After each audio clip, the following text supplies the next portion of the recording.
Tšau, tere hommikut! Teeme täna hommikul ühed kaerahelbe küpsised. Selleks me vajame 100 grammi võid, ehk see siis on umbes pool pakki võid.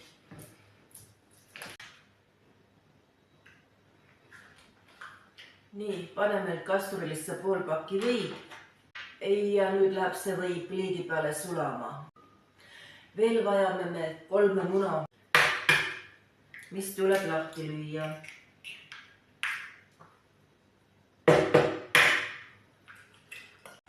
Või on sulanud ja nüüd läheb meile vaja umbes 300 grammi täistega kaerahelbeid. Siin pakis peaks olema 500 grammi ja ma panen umbes neid kaerahelbeid. Ja segage kaerahelbed võiga võimalikult hästi segamini, nii et need kaerahelbed oleksid ikkagi võised. Et näete, et on sellised rasvased ja veidi võised. Nüüd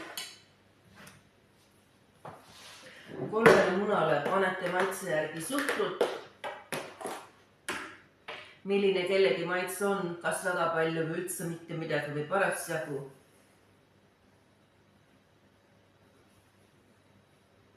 Ideaalis peaksid munade juures olema 150 grammi suhkrut, aga nüüd ma lisan neile ka näpuotsatäie soola. Nüüd oleks vaja veel siia munasegule lisada teelusikatäis vaniljat, aga seda mul parasjagu kodus ei ole. Ja siis ma panen natukene kaneeli siia. Aga nüüd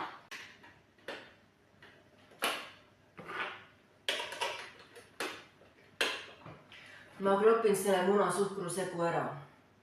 Munasuhkrusegu on mul lahti klopitud ja ma kallan selle kõik siia kaerahelbeste peale.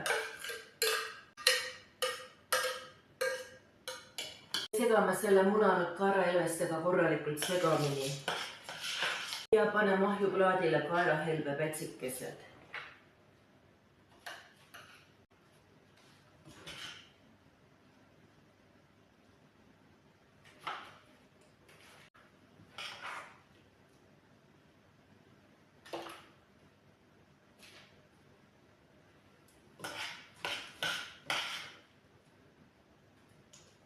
Ja nüüd ma panen need kodused kaerahelbe küpsised ahju 180 kraadi juurde 15 kuni 20 minutiks küpsema.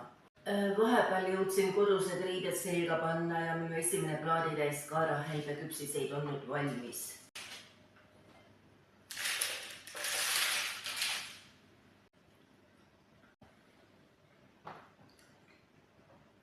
Fantastiline!